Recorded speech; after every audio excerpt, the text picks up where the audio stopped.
নজর রাখবো মধ্যপ্রাচ্যে যুদ্ধের দামামা। অনেকে আশঙ্কা করছে যে এই মধ্যপ্রাচ্যের যুদ্ধের দামামা অর্থাৎ ইরান ইসরায়েলের বর্তমান পরিস্থিতি তাকে ক্রমেই আরো জটিল হচ্ছে বা বড় কোনো যুদ্ধের রূপ নিচ্ছে। যে ছবি যে পরিস্থিতিগুলোর দিকে আমাদের নজর থাকবে, কারণ ইতিমধ্যেই ঘন ঘন সাইরেন বাজছে, থমথমে পরিস্থিতি, দু দেশেই একের পর এক হানা পাল্টা হানায় রীতিমতো বিপর্যস্ত দুই দেশ। কিন্তু তারপরেও কেউ যখন পিছপা হচ্ছে না, তারই পাশাপাশি যে মারাত্মক ছবি, কারণ একদিকে ইরান ইসরায়েলের এই পরিস্থিতি, মধ্যপ্রাচ্যে যুদ্ধের দামামা, ইরানের একের পর এক হামলা, ইসরায়েলের পাল্টা হামলা চালাচ্ছে ইরানও, ইসরায়েলের পাশে অন্যদিকে আমেরিকা দাঁড়িয়েছে। অন্যদিকে যুদ্ধের সুযোগে ইরানের কারাগার ভেঙে পলায়ন বন্দীদের, রাতের অন্ধকারেই পালিয়ে গিয়েছেন হাজার হাজার বন্দী। যে পরিস্থিতি, যে অস্থিরতা তৈরি হয়েছে, সেই অস্থিরতার মাঝে ক্রমেই তীব্র থেকে তীব্রতর হচ্ছে যুদ্ধ পরিস্থিতি। এরই মধ্যে আরও একটি ভয়ানক ভিডিও সামনে এসেছে। ইরানের জাতীয় টেলিভিশনে সংবাদ পড়ছিলেন সঞ্চারিকা, তখনই ভবন চত্বরে আছড়ে পড়ল ইসরায়েলের ক্ষেপণাস্ত্র। সেই ছবিও একবার আপনাদেরকে দেখানোর চেষ্টা করি।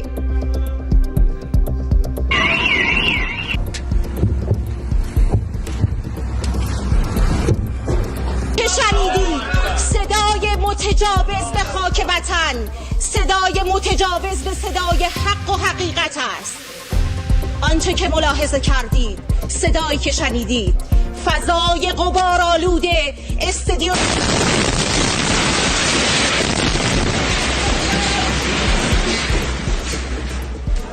দেখুন সেই ছবি আপনাদেরকে, সেই পরিস্থিতি, সেই ভিডিও যখন সামনে আসছে, প্রকাশ্যে আসছে, কি ভয়ানক পরিস্থিতি। কোন ক্রমে স্টুডিও ছেড়ে পালালেন সঞ্চালিকা সাহার ইমামি। অন্যদিকে অনেকেই এই টেলিভিশন কেন্দ্রে থাকা অনেকেই প্রাণ হারিয়েছেন।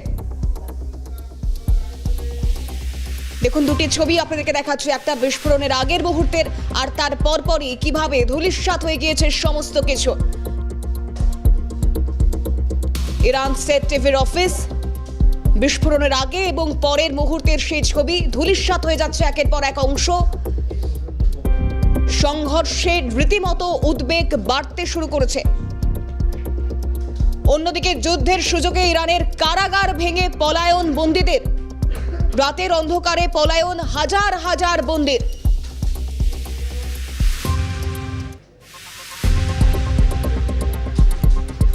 সেই ছবিও দেখানোর চেষ্টা করছি। বেশিরভাগই রাজনৈতিক বন্দী, এমনটাই সূত্রের খবর। যুদ্ধের সুযোগে ইরানের কারাগার ভেঙে পলায়ন বন্দীদের। ইরান ইসরায়েলের মধ্যে সংঘর্ষ, তেহরানের 80 জায়গায় হামলা ইসরায়েলের। ইরানে মৃতের সংখ্যা বাড়ছে, জখমের সংখ্যাও বাড়ছে। ইসরায়েলের হামলায় ইতিমধ্যেই যেমনটা জানা যাচ্ছে যে খতম হয়েছেন আরও এক ইরানের শীর্ষ সেনা কর্তা। দায়িত্ব পাওয়ার 4 দিনের মাথায় নিহত হয়েছেন ইরানের চিফ অফ স্টাফ। এই একের পর এক খবর যখন সামনে আসতে শুরু করছে, প্রকাশ্যে আসতে শুরু করেছে, তখন কোথাও একটা আবারও ঘুরে ফিরে সেই আমেরিকার হস্তক্ষেপ, যা আরো বেশি জোরালো করছে এই পরিস্থিতি কোন দিকে মোড় নেবে। আদৌ সংঘর্ষ বিরতি হবে নাকি কঠিন পরিস্থিতির দিকে মোড় নেবে মধ্যপ্রাচ্যের এই যুদ্ধের দামামা, যা ইতিমধ্যেই বাঁচতে শুরু করে দিয়েছে সেই প্রত্যেকটা পরিস্থিতি। কারণ ডোনাল্ড ট্রাম্প সেই টুইট, সেই এক্সপোস্ট আপনাদেরকে দেখাচ্ছি, রীতিমতো ইরানের চুক্তি স্বাক্ষর করা নিয়ে তিনি প্রশ্ন তুলেছেন। এবং তার পাশাপাশি আদৌ আমরা দেখেছি যে G7 বৈঠক তড়িঘড়ি সেরে বেরিয়ে এসেছেন, দেশে ফিরে এসেছেন ডোনাল্ড ট্রাম্প। এই প্রত্যেকটা পরিস্থিতি ঠিক কতটা উদ্বেগের, এবং সেই উদ্বেগের পরিস্থিতিতে ভারতের অবস্থান কি হবে, ভারত কি করবে বা কতটা প্রভাব পড়তে পারে ভারতে, এই বিষয়েও যথেষ্ট প্রশ্ন রয়েছে। কারণ আমরা জানি ইতিমধ্যেই ভারতেরও প্রচুর সংখ্যক নাগরিক যারা ইতিমধ্যে সেখানে আটকে রয়েছেন, তাদেরকে ফিরিয়ে আনাটা এই মুহূর্তে যথেষ্ট চ্যালেঞ্জিং একটা বিষয়। ইরান ও ইসরায়েলে ভারতীয় নাগরিকদের জন্য বিদেশ মন্ত্রকের তরফে ইতিমধ্যেই হেল্পলাইন জারি করা হয়েছে, হেল্পলাইন নম্বর জারি করা হয়েছে।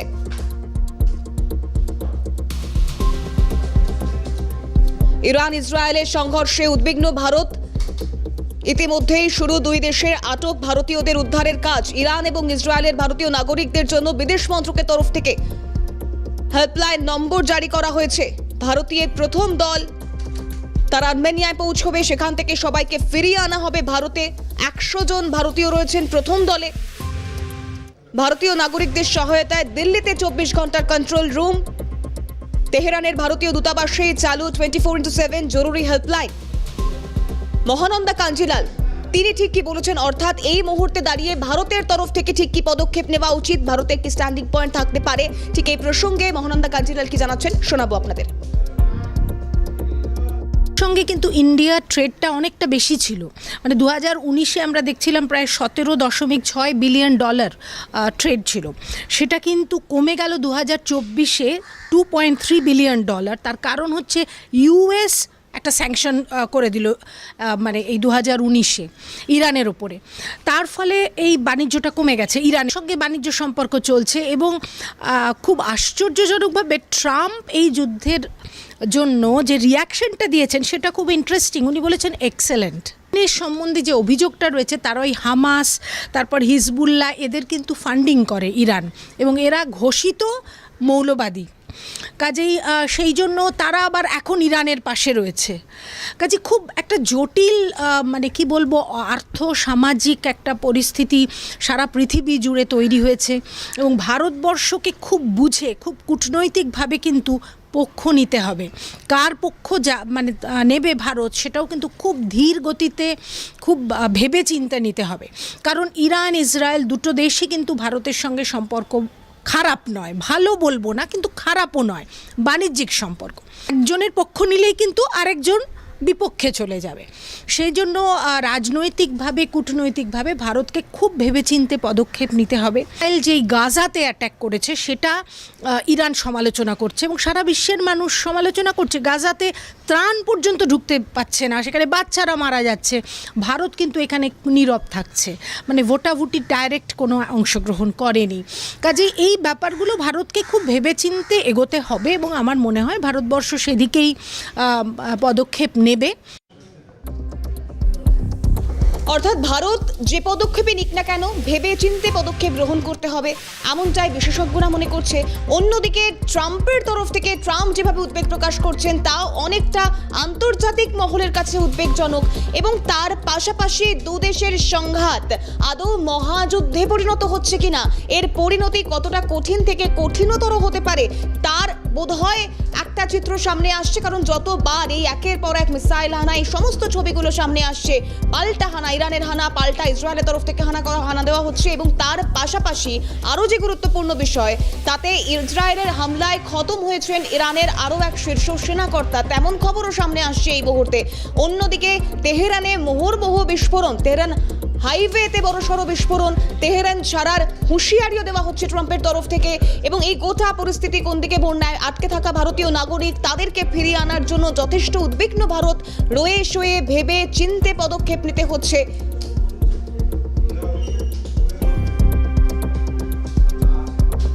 পঞ্চম দিনে গড়ালো ইরান ইসরায়েলের যুদ্ধ, অনাবাসী ভারতীয়দের তেহরান ছাড়ার পরামর্শ।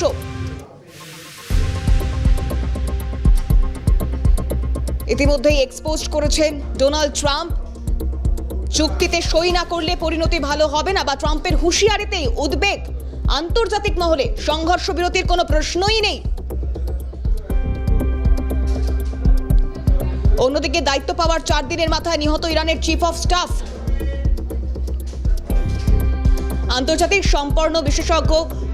সম্পর্ক বিশেষজ্ঞ সম্পূর্ণা গোস্বামী রয়েছেন এই মুহূর্তে আমাদের সঙ্গে টেলিফোন লাইনে। ম্যাম, আপনাকে স্বাগত জানাবো ক্যালকাটা নিউজে। এই মুহূর্তে মধ্যপ্রাচ্যের যুদ্ধের দামামা তা বড়সড় কোনো যুদ্ধে পরিণত হতে চলেছে কিনা, বা এই সংঘাত যে পথে এগোচ্ছে তাতে ভারতের তরফ থেকে ঠিক কোন পথ অবলম্বন করা উচিত, কিভাবে দেখছেন বিষয়টা? দেখুন, বিষয়টা হচ্ছে যে জায়গায় ইরান ইসরায়েলের এই ক্রাইসিসটা যে জায়গায় গেছে সেটা খুবই দুর্ভাগ্যজনক এবং আমার মনে হয় ইসরায়েলের যে স্ট্যান্ড পয়েন্ট এবং যেভাবে মার্কিন যুক্তরাষ্ট্র ইসরায়েলের পক্ষে দাঁড়িয়ে ইরানের ওপর যে কন্টিনিউয়াস অ্যাটাকটা করে যাচ্ছে সেটাকে আমি তীব্রভাবে প্রথমেই কন্ডেম করি, কারণ এটা কোনো it is a baseless attack. Second যে জায়গাটা সেটা হচ্ছে যে এই মধ্যপ্রাচ্যে এবং ইরানের ওপর যে হামলা আনা হয়েছে তাতে বিস্তীর্ণভাবে গ্লোবাল পলিটিক্স এবং ইকোনমিতে ধস নামতে চলেছে, সেই বিষয়টাও আমরা দেখেছি বা জানতে পেরেছি। কিন্তু তার থেকেও যে বড় বিষয়টা যেটা ভারতের জন্য যথেষ্ট চিন্তার কারণ, সেটা হচ্ছে দেখুন, ইরান এবং ইসরায়েল দুটো দেশই কিন্তু ভারতের বন্ধু রাষ্ট্র।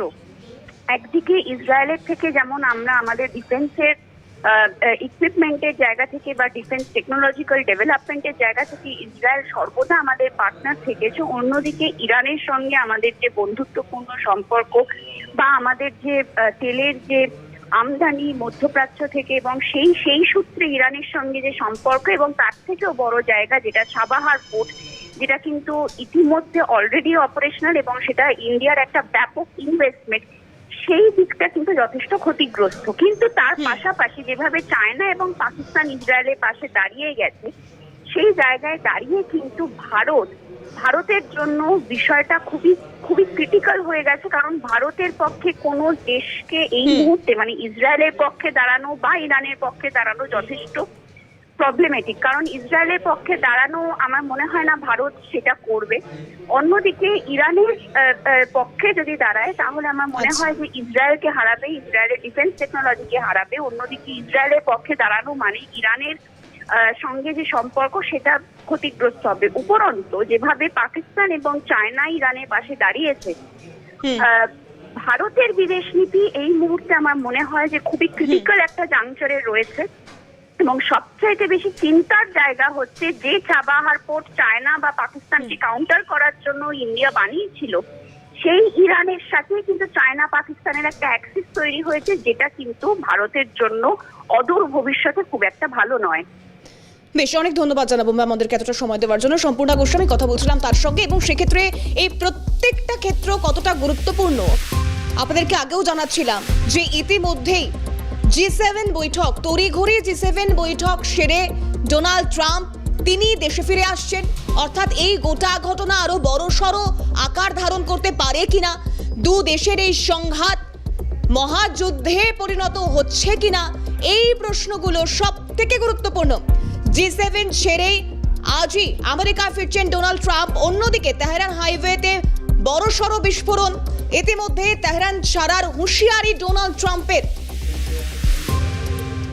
সম্প্রতি ইরানের জনবসতিতেও হামলার হুঁশিয়ারি, তেহরান ছাড়ার হুঁশিয়ারি ট্রাম্পের। আর তারপরেই মুহুর্মুহু তেহরান হাইওয়েতে বড় সড়ক বিস্ফোরণ, একের পর এক বিস্ফোরণ ইসরায়েলের তরফ থেকে। সোমবার ভোরের মধ্যেই এই তেহরান ছাড়ার পরামর্শ দিয়েছেন ডোনাল্ড ট্রাম্প।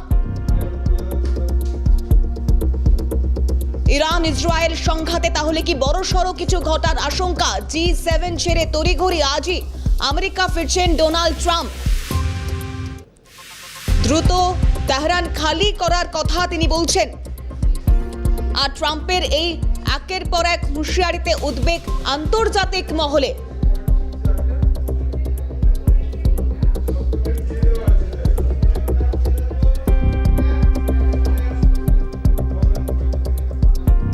যদিও যুদ্ধের কারণে দেশে ফিরে যাওয়া এই গোটা বিষয়টা অস্বীকার করেছেন ডোনাল্ড ট্রাম্প। যুদ্ধের কারণে দেশে ফিরে যাওয়ার কথা অস্বীকার করলেন ডোনাল্ড ট্রাম্প। বদলেন ফ্রান্সের প্রেসিডেন্ট ইমানুয়েল ম্যাক্রোকে। ইসরায়েল ইরানের মধ্যে যুদ্ধবিরতি নিয়ে এই মুহূর্তে যা পরিস্থিতি, তাতে কাজ করার জন্য ওয়াশিংটনে ফিরে যাচ্ছি না, প্রচারের জন্য ভুল কথা বলেছেন ফ্রান্সের প্রেসিডেন্ট। তিনি জানেন না যে কেন আমি এখন ওয়াশিংটন যাচ্ছি, যুদ্ধবিরতির সঙ্গে কোনো সম্পর্ক নেই এই ঘটনার। এক্সপোস্টে স্পষ্ট দাবি করেছেন মার্কিন প্রেসিডেন্ট ডোনাল্ড ট্রাম্প।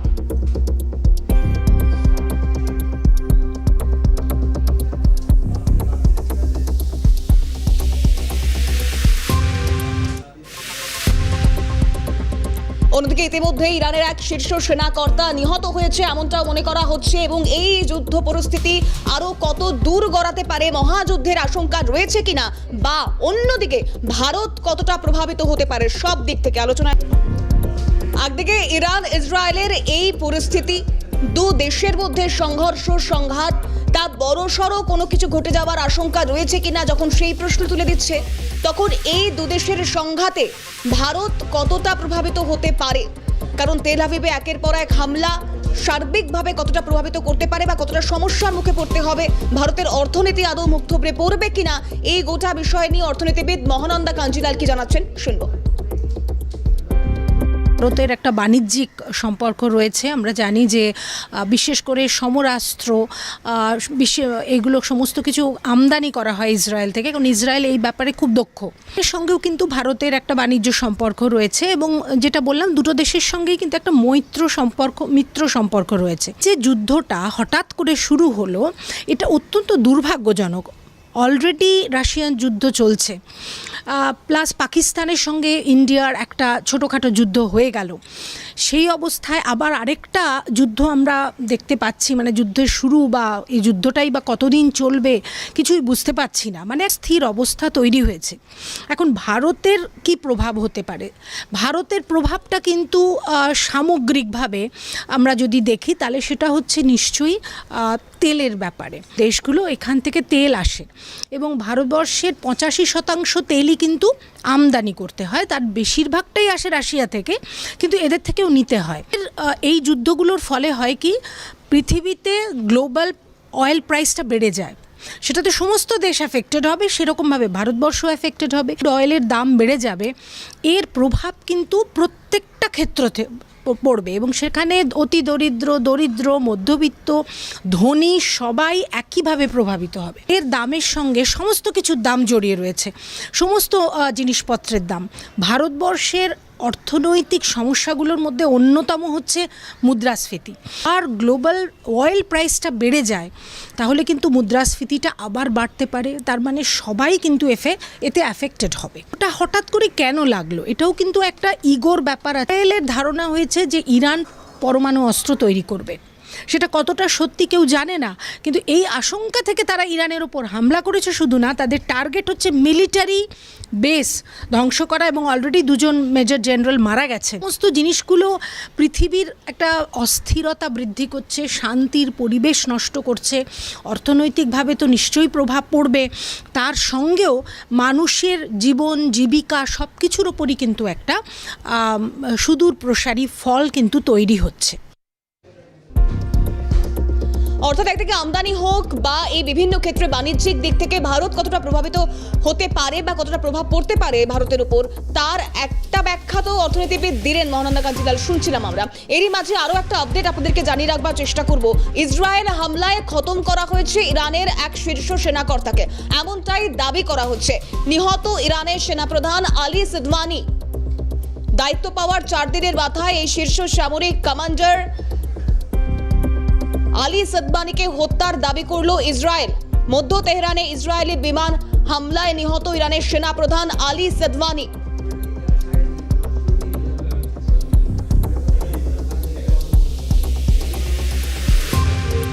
ইসরায়েল হামলায় খতম আরও এক শীর্ষ সেনাকর্তা ইরানের। দায়িত্ব পাওয়ার 4 দিনের মাথায় এই শীর্ষ সামরিক কমান্ডার আলী সিদওয়ানিকে হত্যার দাবি করল ইসরায়েল। গোয়েন্দা তথ্যের ভিত্তিতে এই দাবি আইডিএফ এর। ইরানের সামরিক কর্মকর্তা এবং খামেনির ঘনিষ্ঠ উপদেষ্টা এই সিদওয়ানি। অন্যদিকে ইরান ইসরায়েলের এই পরিস্থিতি, মধ্যপ্রাচ্যের যুদ্ধের দামামা, এই সংঘাত আরো বড়সড় কোনো আকার নিতে পারে কিনা আমরা কথা বলেছিলাম কূটনৈতিক বিশেষজ্ঞ শুভাশিস ব্যানার্জির সঙ্গে। কি জানাচ্ছেন তিনি, শুনবো। করে ওরা চেষ্টা করবে একটা ইরানকে প্রচন্ড রকম ভাবে আঘাত এনে দেওয়ার, কারণ আমেরিকা নিজের ওয়ার্ল্ড রেলেভেন্স হারাচ্ছে, ইউনাইটেড নেশনস নিজের ওয়ার্ল্ড রেলেভেন্স অলরেডি হারিয়েছে এবং নেটোকে আজকের ডেটে দাঁড়িয়ে কেউই সেই সম্মানের চোখে দেখে না যেটা আজ থেকে 10 বা 12 বছর আগে দেখতো। পয়েন্ট ইজ, এমন একটা পরিস্থিতির সৃষ্টি হয়েছে যেখানে আমেরিকা প্রথমবার direct verbal narrative wise and actively contest face করছে এবং ক্রাইসিস ফেস করছে অফ দেয়ার আইডেন্টিটি। এবং এটাকে কন্টেস্ট করার পিছনে একটাই তাদের রাস্তা খুলে আছে, সেটা হচ্ছে তারা নিজেদের মাসেল পাওয়ার দেখাতে হবে। পাড়ার পালোয়ান যাকে সবাই সমীহ করে চলা উচিত ছিল, সেই পালোয়ানটা যখন কোনো একটা জায়গায় গিয়ে মার খাচ্ছে, তখন আজকে পালোয়ানটাকে প্রমাণ করতে হবে যে তার মাসেলে সত্যি জোর আছে, otherwise they have to take the second bench. সেক্ষেত্রে আমেরিকা ভীষণ চান্স আছে যে আগামী 72 ঘন্টার মধ্যে ইসরায়েল ইরান কনফ্লিক্টে ডাইরেক্ট ইন্টারভেন করার একটা চান্স আমি অন্তত ব্যক্তিগতভাবে দেখতে পাচ্ছি। তবে সেটা হলে এটা অনেক বড় আকার নেবে এবং এটা এত বড়ই আকার নেবে যে আকারটা হয়তো ওই পার্টিকুলার টেরিটরিতে লিমিটেড থাকবে না, ওটা তার থেকেও বেশি হতে পারে। খোলার জায়গাটাই তো তৈরি হচ্ছে না। অন্যদিকে আরো একটা গুরুত্বপূর্ণ আপডেট আপনাদেরকে জানিয়ে রাখবো, তেহরান থেকে 1500 পড়ুয়াকে উদ্ধার করা হয়েছে এমনটাই খবর। একদিকে সাইরেন বাজছে, থমথমে পরিস্থিতি দুদেশের পঞ্চম দিনে ইরান ইসরায়েলের সংঘর্ষ। তেহরান থেকে 1500 ভারতীয় ছাত্রকে উদ্ধার করা হলো, তাদের মধ্যে বেশিরভাগই জম্মু ও কাশ্মীরের বলেই খবর। উদ্ধারের বিষয়টি নিশ্চিত করা হয়েছে ভারত সরকারের তরফে। ভারতীয় ছাত্রদের ইরানের নিরাপদ স্থানে স্থানান্তর। বিস্তারিত জানাবে ইন্দ্রাণী, আমাদের প্রতিনিধি রয়েছেন টেলিফোন লাইনে। ইন্দ্রাণী, দেখো, ইরান ও ইসরায়েলের মধ্যে যে সংঘাত চলছে তার মধ্যে ভারত ইরানের রাজধানী তেহরান থেকে 1500 জনের বেশি ভারতীয় ছাত্রকে উদ্ধার করেছে। এদের বেশিরভাগই জম্মু ও কাশ্মীরের, তাদের নিকটবর্তী কোম শহরে স্থানান্তরিত করা হয়েছে। ভারত সরকার জানিয়েছে যে ভারতীয় ছাত্রদের ইরানের অভ্যন্তরে নিরাপদ স্থানে অর্থাৎ সেফ হাউসে কিন্তু স্থানান্তরিত করা হয়েছে এবং বিদেশি নাগরিকদের নিরাপদে সরিয়ে নেওয়ার জন্য ইরানি কর্তৃপক্ষ দেশের আকাশ সীমা বন্ধ করার সাথে সাথে স্থল সীমান্ত খুলে দিয়েছে। সীমান্ত পেরিয়ে নিরাপদে যাতায়াত করার জন্য ইরানের পররাষ্ট্র মন্ত্রণালয় ভারতের কর্তৃপক্ষকে যে ছাত্রদের উদ্ধার করা হয়েছে তাদের পাসপোর্ট নম্বর এবং ভিসা সংক্রান্ত যাবতীয় বিবরণ দেওয়ার জন্য অনুরোধ করেছে। এই মুহূর্তে ইরানের 10,000 ভারতীয়, যাদের অধিকাংশই কিন্তু ভারতীয় ছাত্র, এদেরকে কিভাবে দেশে ফিরিয়ে নিয়ে আসা যায় এবং সেই জন্য কাজাকিস্তান, বালুচিস্তান, আফগানিস্তান এই সমস্ত দেশগুলোর সাথে যোগাযোগ শুরু করেছে ভারত। অর্থাৎ ইরানের যে স্থল সীমান্ত সেটি পেরিয়ে ভারতীয় ছাত্ররা এই সমস্ত দেশগুলিতে এসে পৌঁছালে সেখান থেকে ফ্লাইটে করে তাদের দেশে ফিরিয়ে নিয়ে আসা হবে। এই পরিকল্পনা করছে ভারত এবং তার জন্য কিন্তু একটি অভিযানও শুরু করতে চলেছে ভারতের সব ভারতীয়। শুনে যাচ্ছে ইন্দ্রাণী, আপাতত ধন্যবাদ জানাবো।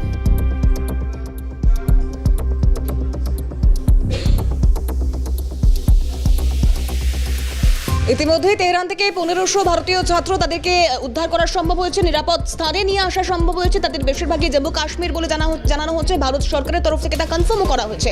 তাই এই একদিকে মধ্যপ্রাচ্যের পরিস্থিতি, অন্যদিকে ভারত কতটা গুরুত্বপূর্ণ পদক্ষেপ নিতে পারে বা নিতে চলেছে সেই প্রত্যেকটা ক্ষেত্রে আমাদের নজর থাকবে। নিউজরুম শেষ করছি, আপনাদের নজর থাকুক।